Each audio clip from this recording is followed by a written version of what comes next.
You ever wonder if he's just moved on? Or if he's sitting there, secretly hoping your name lights up on his screen again? That moment of silence after a deep connection can feel like a black hole. But here's the truth most people miss. Silence doesn't always mean he's over you. Sometimes it means he's scared. Scared you won't respond. Scared he misread everything.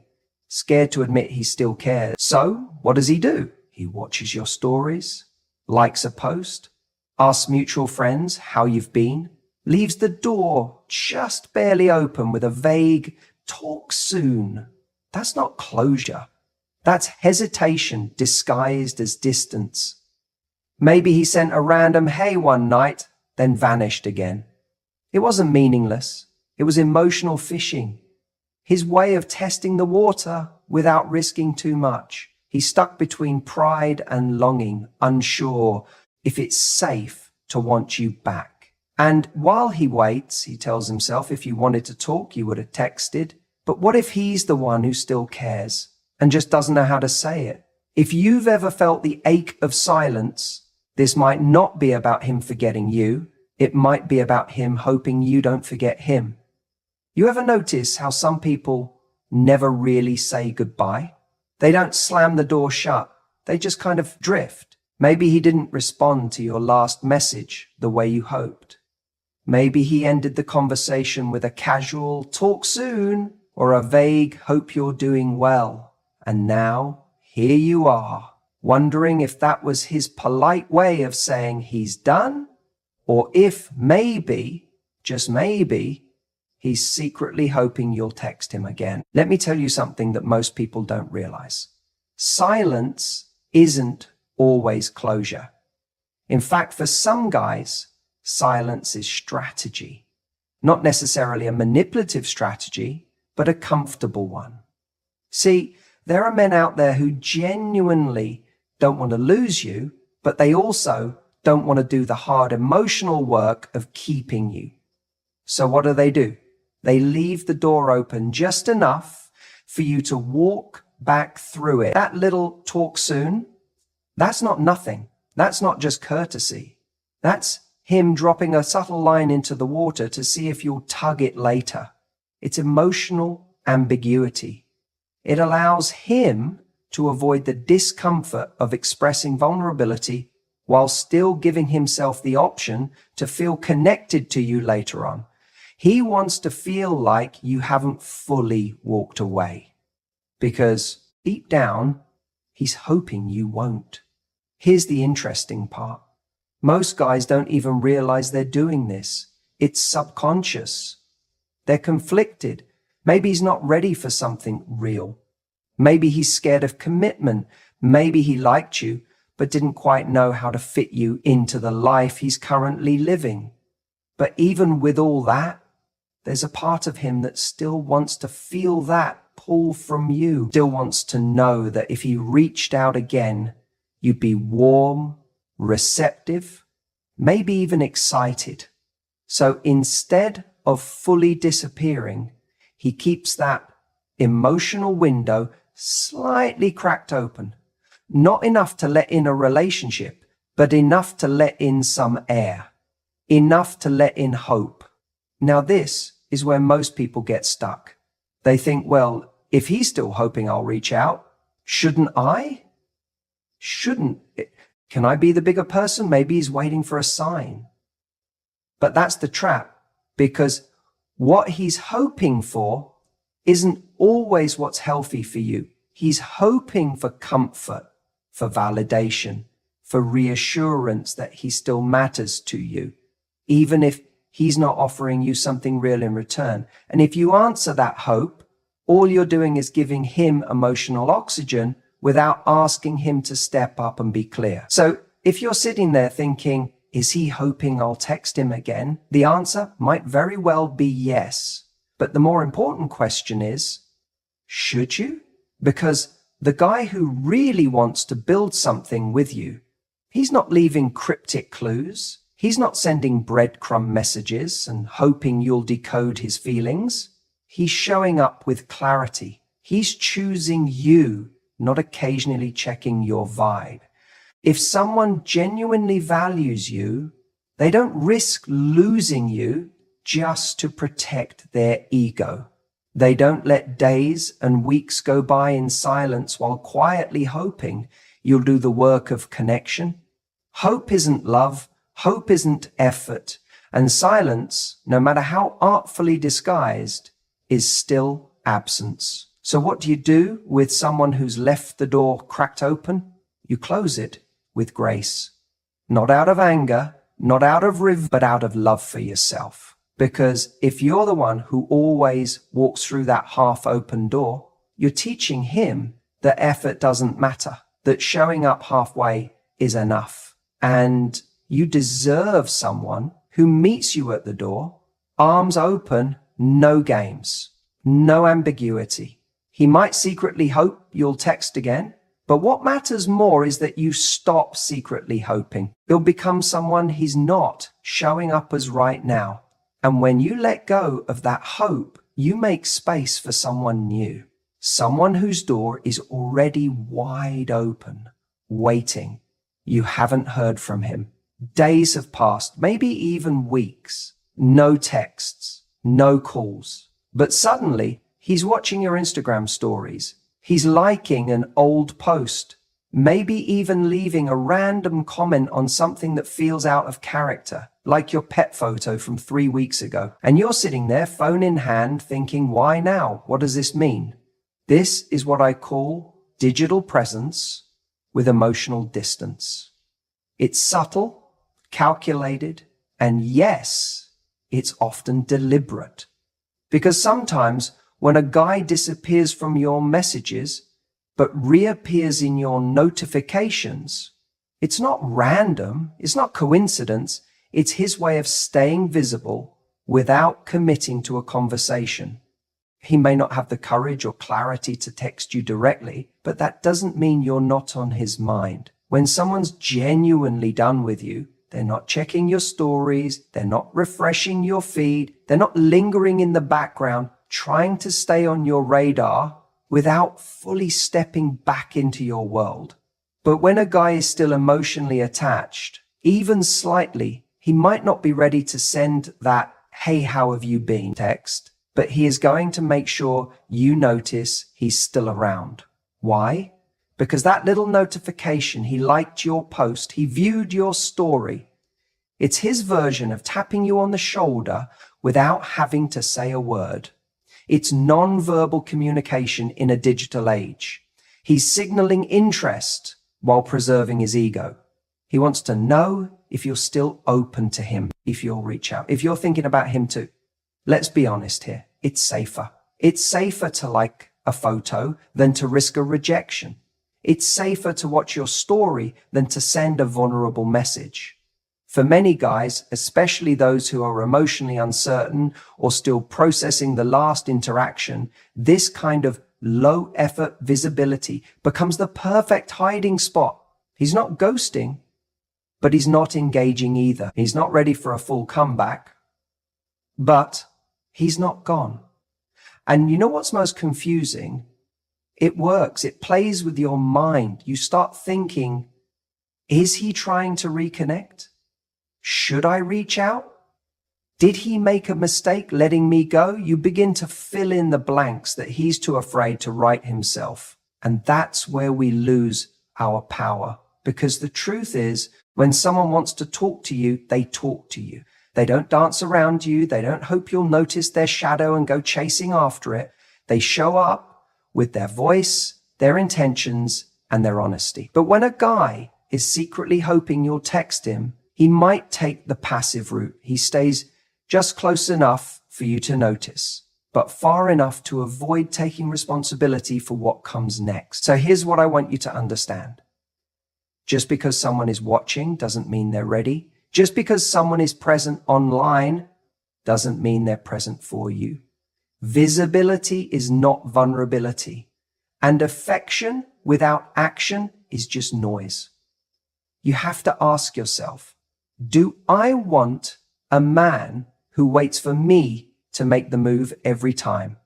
Do I want to be undecoding every view, every like, every silence? Or do I want someone who's emotionally courageous enough to say, I miss you, I've been thinking about you, can we talk? That's what real interest looks like. It's direct, it's respectful, and it doesn't leave you guessing. Now, I'm not saying he doesn't care, he probably does. That's exactly why he's watching.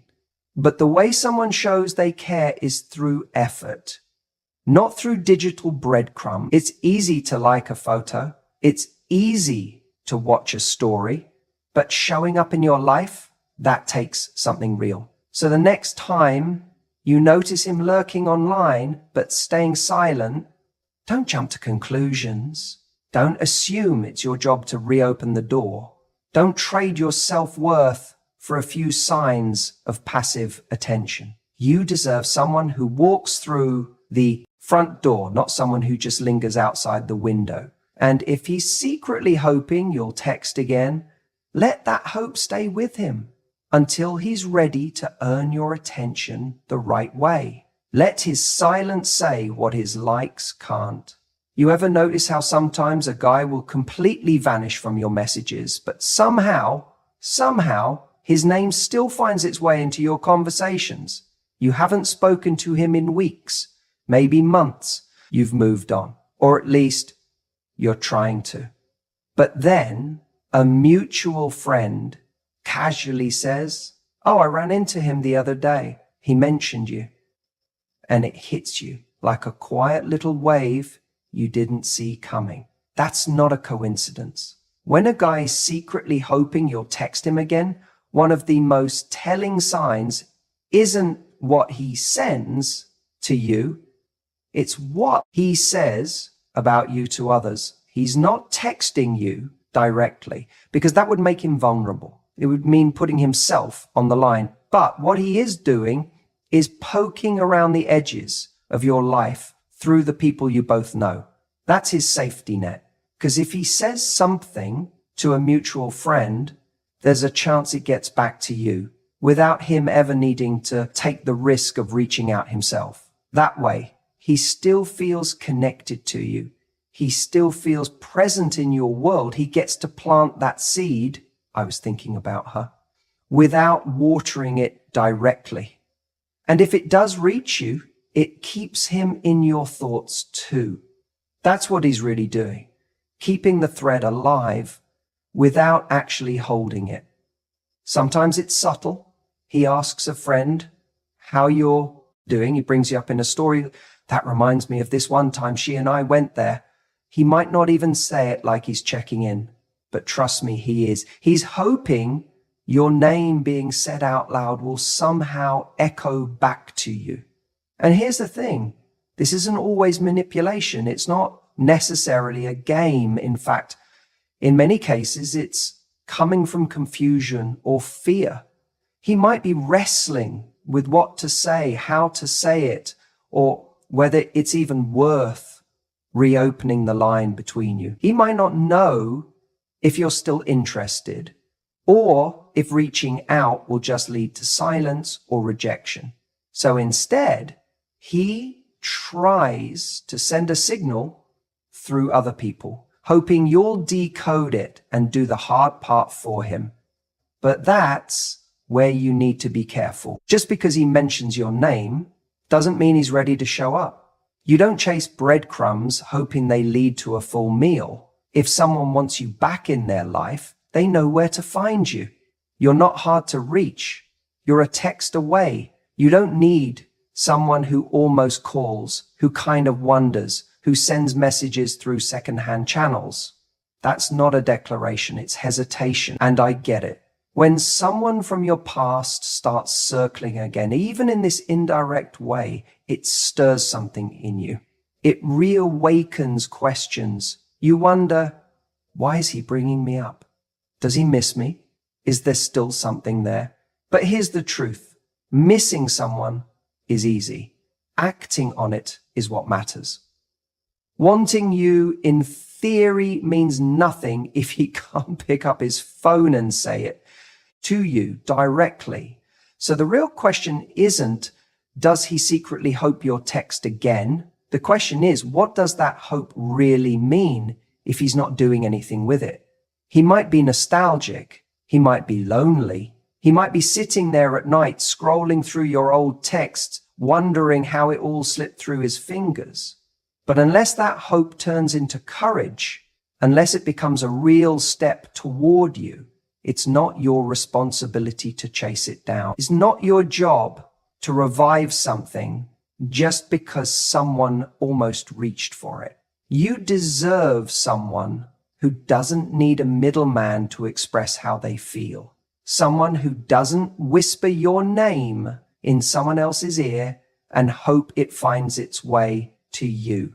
You deserve someone who is clear, who is brave, and who shows up when it counts. So if his name is coming up again, if his voice is traveling through other people and finding its way back into your head, pause for a moment.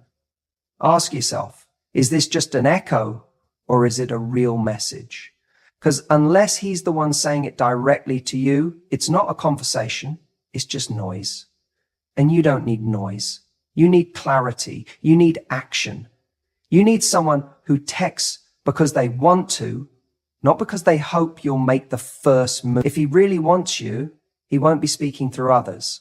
He'll speak to you. You know, a lot of people confuse silence with indifference. They think, well, if he cared, he would have reached out by now. But the truth is, people don't always stay quiet because they don't care.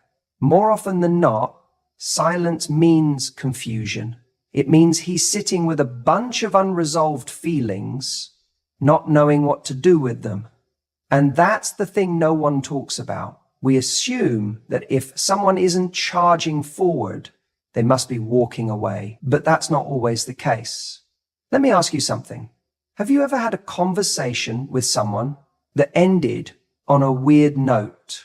Maybe there was some tension. Maybe it got emotional.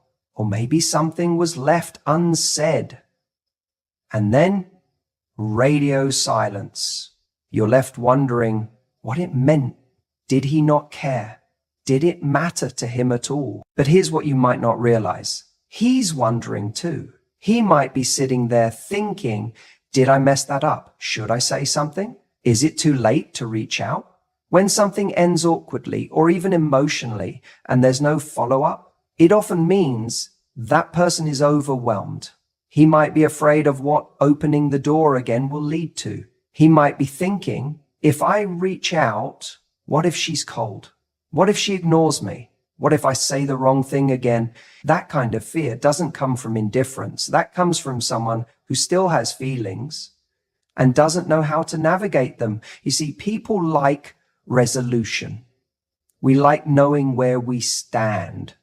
But when someone is in emotional limbo, when they still have feelings, still think about you, but aren't sure if reaching out is the right move, they do nothing. Not because they don't want to do something, but because they're paralyzed by too many conflicting thoughts. That's the real reason you haven't heard from him. It's not that he forgot about you. It's that every time he thinks about texting you, he goes back and replays your last moment together, analyzing it, overthinking it until he talks himself out of pressing send. And I know that's frustrating. You might be sitting on the other end thinking, well, if he wants to talk, he should just text.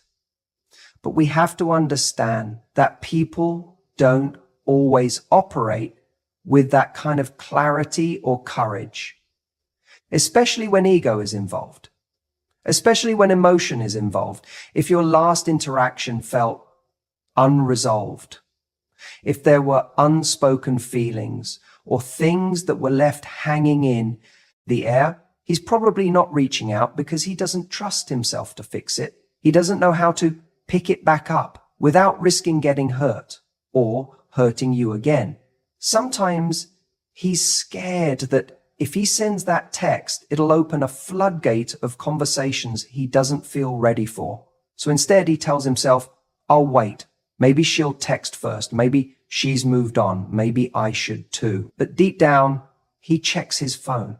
He wonders. He hesitates. And if he truly didn't care, he wouldn't be hesitant. He wouldn't be curious. He wouldn't keep showing up in subtle ways, liking something, watching a story, mentioning your name to a friend. The very fact that he's not reaching out but still showing signs means he's stuck in that emotional no man's land, still thinking about you, but unsure how to bridge the gap. It's a hard space to sit in because when someone's silent, we want to fill in the story. We want to make sense of it. And too often we fill that silence with the worst possible explanation. He doesn't care. It meant nothing. I was just a chapter he's already closed. But in reality, the more accurate story might be that he cared more than he knew how to handle. And now he's afraid of doing the wrong thing with those feelings. Here's what I want you to take away from this.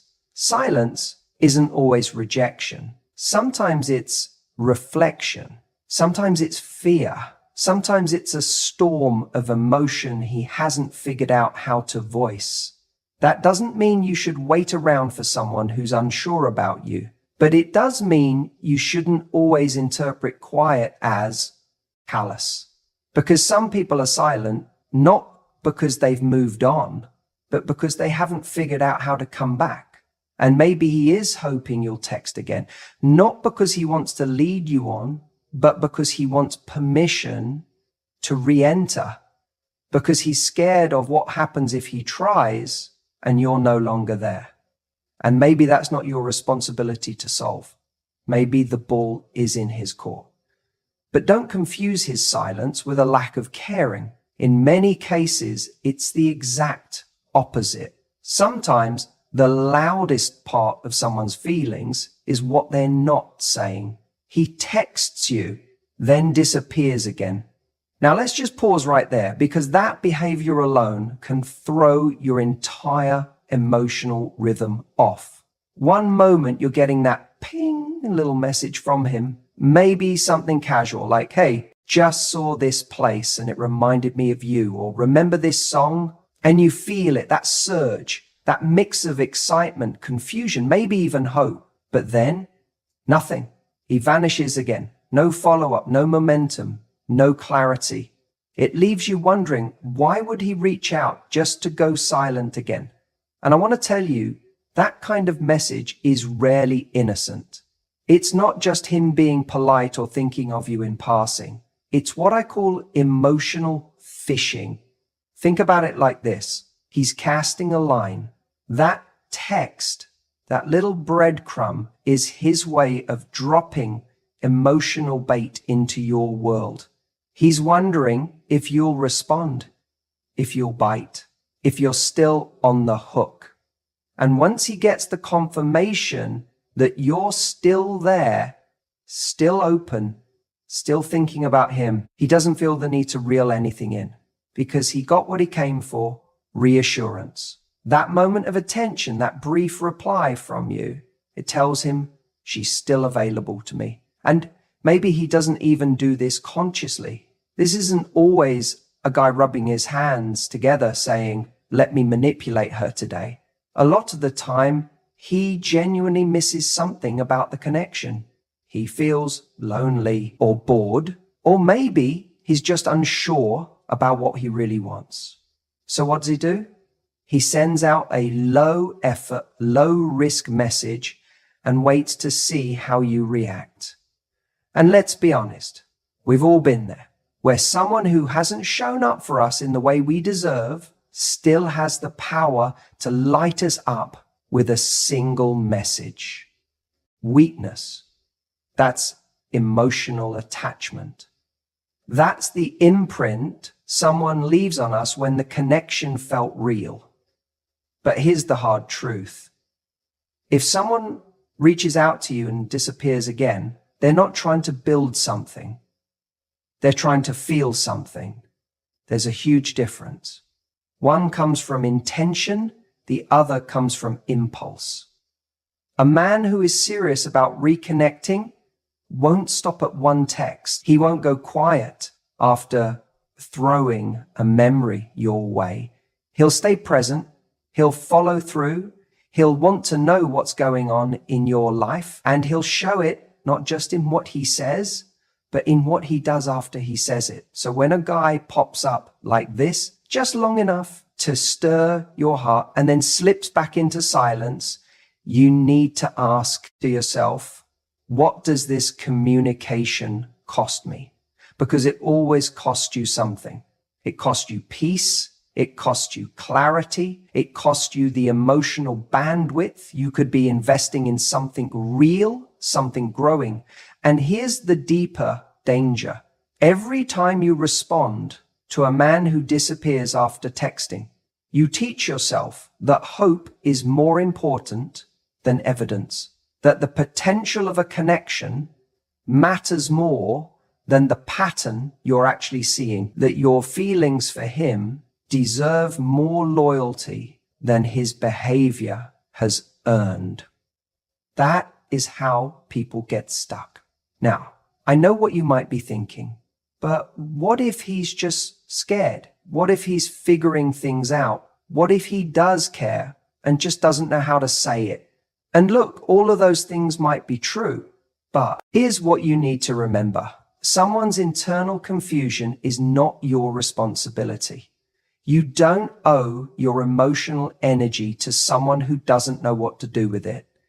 You are allowed to protect your heart from people who don't know how to handle it.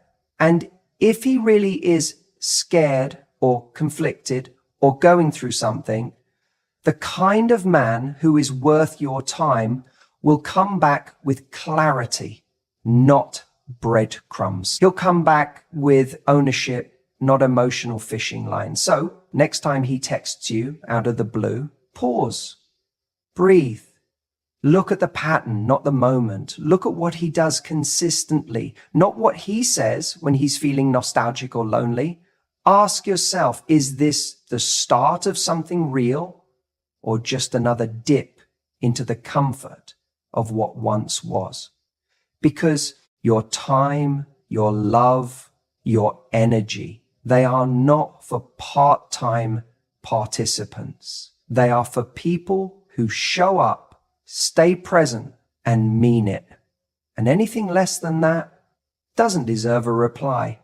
You see, one of the most misunderstood behaviors in dating is silence. We often interpret it as a lack of interest, a closed door, a full stop. But in many cases, especially when there's history or emotional tension, that silence isn't apathy. It's hesitation. It's the pause someone takes when they want something, but they're afraid to go after it. And more often than not, when a guy isn't texting you, it's not because he doesn't want to. It's because he's waiting for a sign from you. Guys, especially the ones who struggle with emotional vulnerability, will do this thing where they tell themselves, if she wanted to talk, she would. That sounds logical, right? But it's not always honest. What they're really doing is protecting their ego. They're avoiding the risk of rejection, of sending a message and being met with silence, or worse, a cold reply. So instead, they sit back and convince themselves that waiting is somehow the noble or respectful thing to do. Meanwhile, they're checking their phone more often than they'll ever admit. There's also something else that happens here, this internal battle between pride and curiosity. He wants to know if you still think about him, if you've moved on, if he still holds space in your world. But reaching out directly feels too exposed. It's like walking out into the middle of the street naked, vulnerable, unprotected. So what does he do instead? He waits. He watches. He thinks, maybe if she texts me, that's a green light. Then I can respond without looking desperate. This is the emotional equivalent of standing at the edge of the pool, hoping someone else jumps in first so you don't have to be the brave one. And here's the part that no one tells you. Some guys genuinely believe that not texting you is the respectful choice, especially if things ended in a way where they felt you needed space or clarity. They think, well, I don't want to disturb her life. I don't want to make it harder. If she's moved on, I don't want to get in the way. So rather than being honest and saying, hey, I miss you, but I don't know if I should reach out. They say nothing and hope you'll say something first. Now, I want you to think about how many times you've done this. How many times have you stopped yourself from reaching out, not because you didn't care, but because you were afraid of what the silence might mean, because you thought you might be bothering them, or because you weren't sure if they even wanted to hear from you. This is what's happening on both sides of the equation. You're sitting there wondering, is he over it?